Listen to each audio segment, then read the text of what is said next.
Assalamualaikum warahmatullahi wabarakatuh. Selamat pagi untuk kita semua. Salam sejahtera. Di masa pandemi kita masih bertemu lagi di pembelajaran IPS di kelas 9 di materi benua dan samudra. Dengan adanya materi ini semoga kita bisa menambah ilmu dengan baik. Kemudian tidak lupa tetap patuhi protokol kesehatan. Ya, semoga kita tetap berjauh, menghindari kerumunan dan tetap menggunakan masker, tetap jaga kesehatan. Di hari ini Pak Anggi akan membahas tentang materi benua dan samudra, ya, yang kemarin sudah kita copik sedikit tentang materinya. Semoga hari ini bisa belajar dengan baik sehingga nanti memperoleh ilmu yang maksimal. Kita masuk ke slide selanjutnya, yaitu bumi nanti terbagi atas dua, yaitu yang pertama itu ada daratan, yaitu yang kedua ada perairan.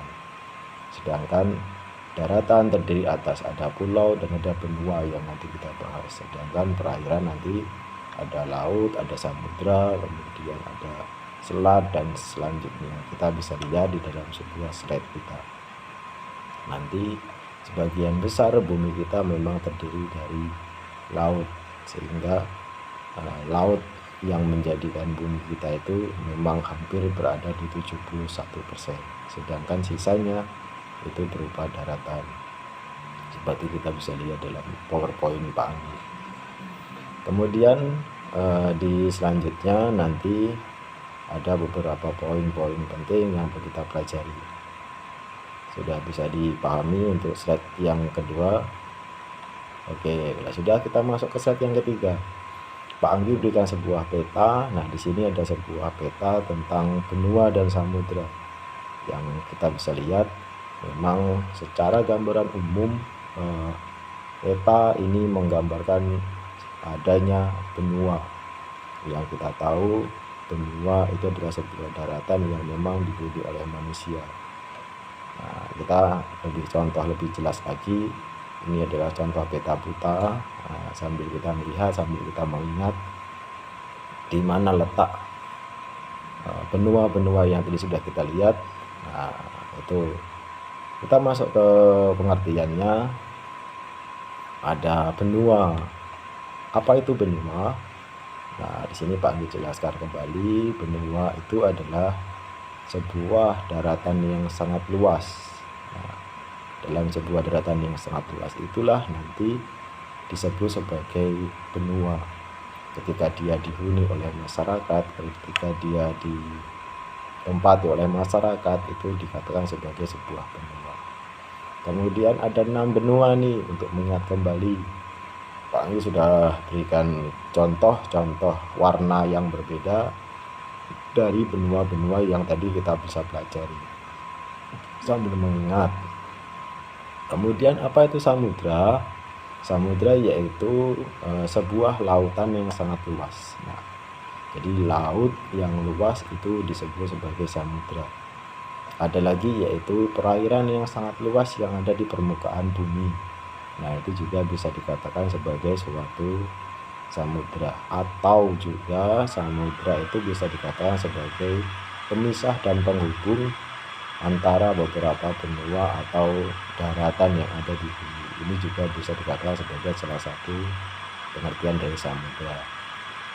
Nah, kita lanjut ke slide selanjutnya. Ada berapa samudra? Nah, di sini Pak Anggi berikan contoh. Bisa kita lihat di situ ada beberapa contoh-contoh dari samudra. Ada samudra Pasifik, ada Atlantik, kemudian ada Hindia, dan juga ada samudra Arktik. Nah, ini ada 4 samudra yang bisa kita lihat dalam sebuah PowerPoint Pak Anggi.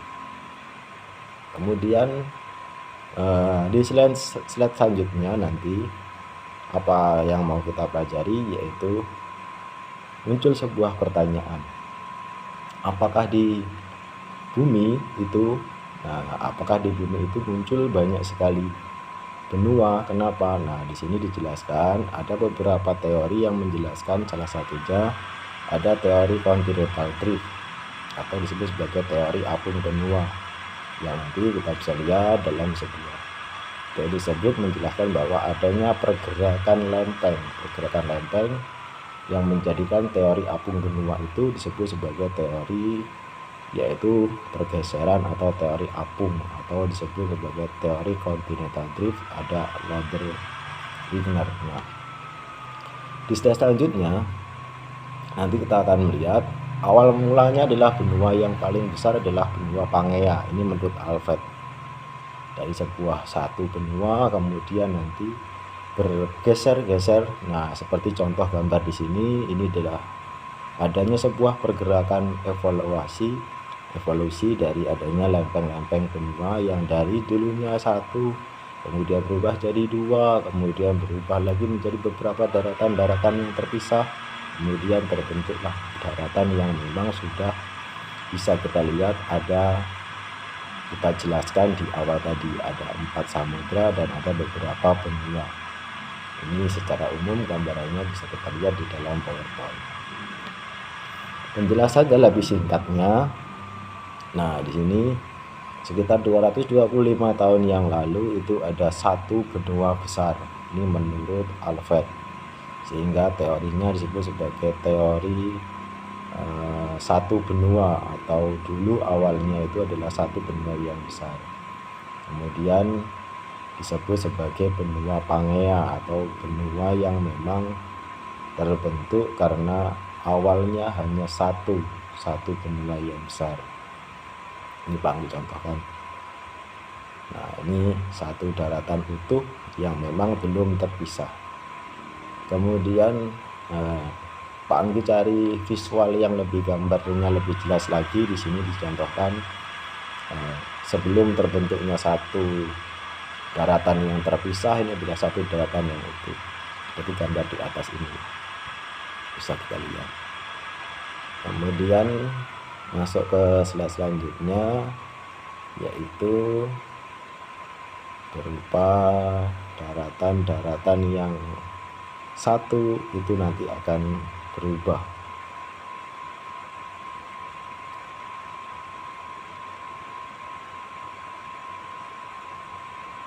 Nah, ini Pak Anggi contohkan gambar-gambar secara umum, yaitu adanya benua-benua yang memang awal mulanya disebut sebagai benua Pangea. Kemudian Pak Anggi contohkan kembali.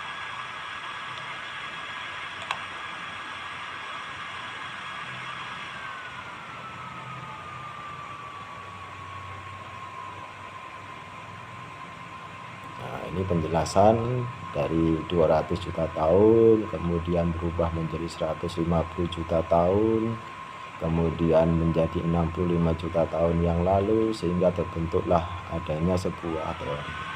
Nah, di sini ada beberapa fakta.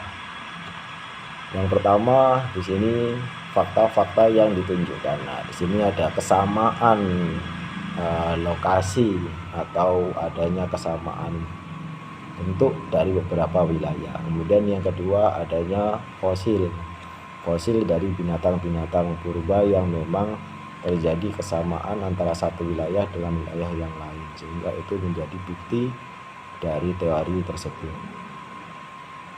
Kemudian ada bukti yang ketiga. Nah, di sini juga munculnya banyak flora dan fauna yang sama. Kemudian ada beberapa lagi bukti-bukti dari teori Alfred Lothar Wigner, bisa kita lihat di atas. Nah, teori lempeng tektonik untuk lebih jelasnya nanti bisa di download di Google Classroom Pak Anggi. Nah, ini Pak Anggi hanya memberikan contoh video pembelajarannya.